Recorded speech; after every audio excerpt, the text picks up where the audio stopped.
Asian news में आपका स्वागत है। मैं हूं गणेश अग्रवाल और आप देख रहे हैं दमोह जिले की खबरें। सागर में हुई इन्वेस्टर्स मीट को लेकर के दमोह के पथरिया के विधायक लखन पटेल और मध्य प्रदेश शासन के मंत्री के द्वारा विस्तार से जानकारी देते हुए मीडिया से चर्चा की गई।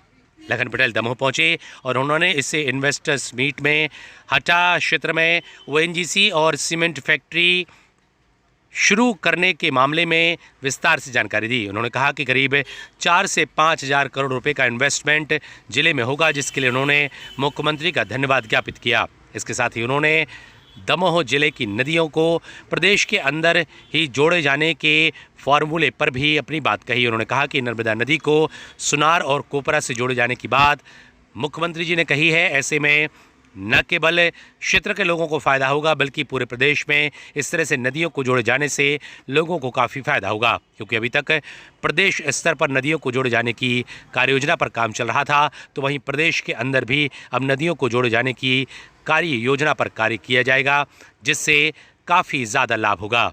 इन्वेस्टर्स मीट और नदियों को जोड़े जाने के मामले को लेकर के क्या कुछ कहा मंत्री लखन पटेल ने, आपको सुनाते हैं। Bureau report, Asian news. Sagar संभाग के लिए ऐतिहासिक दिन है। सागर संभाग में ये दूसरी इन्वेस्टर मीट हुई है। पहले मान ली जब हमारे जयंत मलैया जी उद्योग मंत्री थे, उस समय 2008 में एक इन्वेस्टर मीट हुई थी। उसके बाद 2008 के बाद अभी जो हुई, कल 23,500 करोड़ के इन्वेस्टमेंट होने की प्रॉमिस किया है लोगों ने।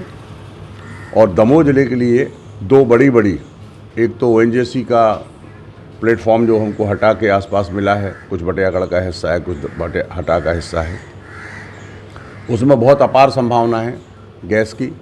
और दमोह जिले में जबेरा में भी और पथरिया के पास बकेनी, जो हमारा बकेनी है, वहाँ पे कैंप लगा हुआ है, वहाँ पर भी अपार संभावना है। जहाँ तक हटा वाला सवाल है, तो हटा में उन्होंने कल कहा है कि हम 1 साल 1.5 साल के अंदर वहाँ काम शुरू कर देंगे। इसका मतलब ये कि वहाँ सारी चीज़ें व्यवस्थाएं हो गई हैं। दूसरी बात, एक सीमेंट इंडस्ट्री भी आ रही है हटा में, गैसाबाद के पास, वो भी लगभग 2,000 करोड़ की है।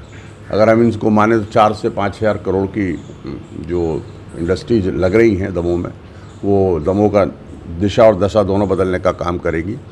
साथ ही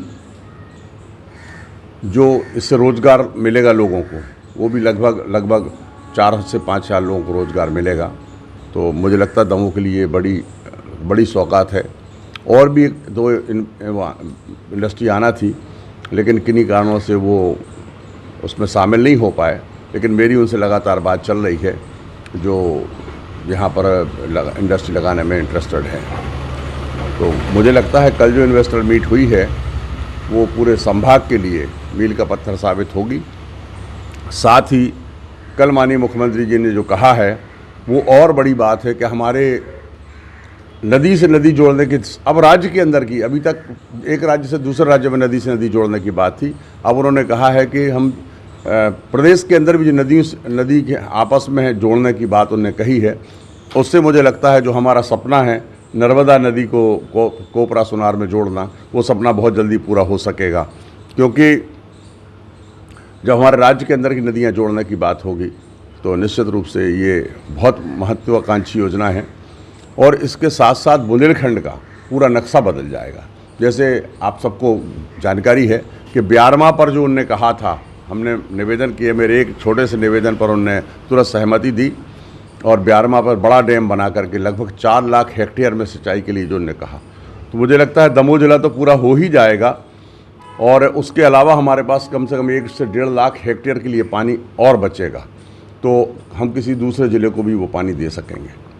तो मुझे लगता है कि जो हमारे माननीय मुख्यमंत्री जी का नेतृत्व है और उनका जो सोच है किसानों के प्रति, गांव गरीब मजदूरों के प्रति, तो निश्चित रूप से बुंदेलखंड की 1-1 इंच ज़मीन सिंचित हो जाएगी। लोग पहले कहते थे कि बुंदेलखंड सूखा है, यहाँ कुछ भी नहीं है। उसमें जो बदलाव हमको दिख रहा है पिछले 10-15 सालों में, वो निश्चित रूप से इस प्रदेश को पंजाब से भी अच्छा बनाने में सहयोग करेगा।